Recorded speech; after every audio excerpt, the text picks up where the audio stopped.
Well, I think this year was my favorite year and I think next year will be my favorite of all.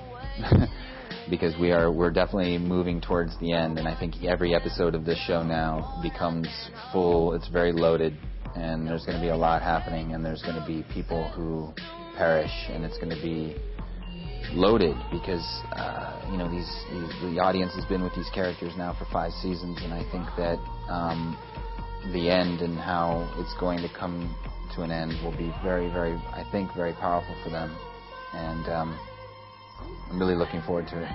¡Ya ha empezado la cuenta atrás! ¿Qué va a pasar?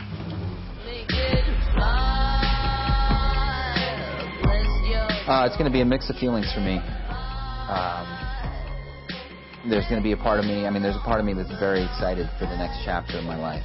And I'm not talking about my career or anything, I'm just talking about my life. I'm talking about moving on from Hawaii, where I'm moving to. Is going to be incredibly exciting, but at the same time, it's going to be a sad day too, because it's been a big part of my life for 5 and it will be 6 years, and working in a show like this and being an actor, and every day you sort of go to work and you have a very intimate relationships because you're kind of taking your clothes off every day. And there are going to be certain relationships that are very difficult to say goodbye to, and I also know how this business works. Usually when something is finished like this, you don't see people very much anymore, and you certainly don't see them in the same way. And it's been a great experience, so I'm going to cherish it. I'm going to cherish this next year, and then when the time comes, obviously we'll all say goodbye to it.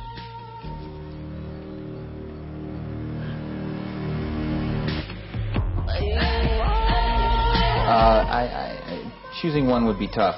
There's definitely a period of time in there towards the end where everything is changing for him. He's realizing that to confront his fate. If he doesn't admit once and for all that he doesn't control his own destiny, that his destiny controls him, he will die. And given that opportunity, if somebody says to you, you're either going to kill yourself or you can go redeem yourself first and then die, I think that's the choice that he feels like he's finally up against, and I think that there's a huge relief in that. He gives himself over to it.